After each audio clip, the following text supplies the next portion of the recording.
sông Việt Nam, lời thề sắt son theo tiếng Bác gọi 4.000 năm dồn lại hôm nay, người sống trong muôn chiều trái tim. Hồ Chí Minh,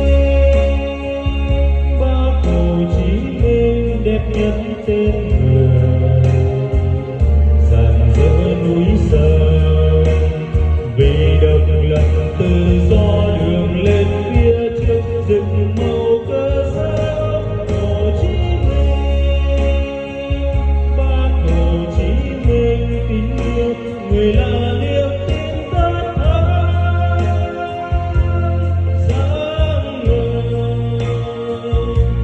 Thế giới nghiêng mình, loài người tiếc thương, đây người chiến sĩ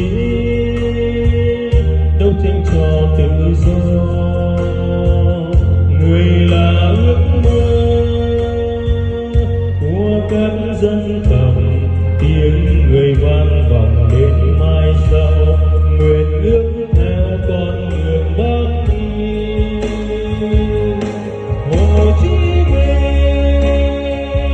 Bác Hồ Chí Minh, ôi trái tim người nặng nghĩa bốn phương, vì độc lập tự do, đường lên phía trước rực màu cờ sao.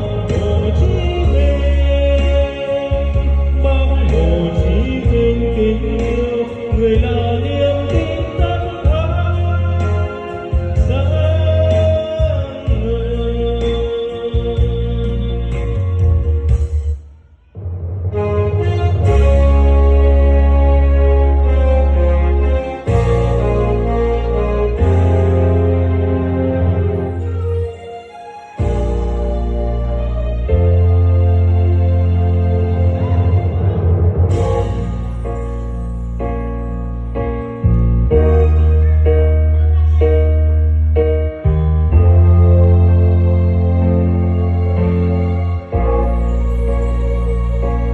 Thế giới nghiêng mình, loài người tiếc thương,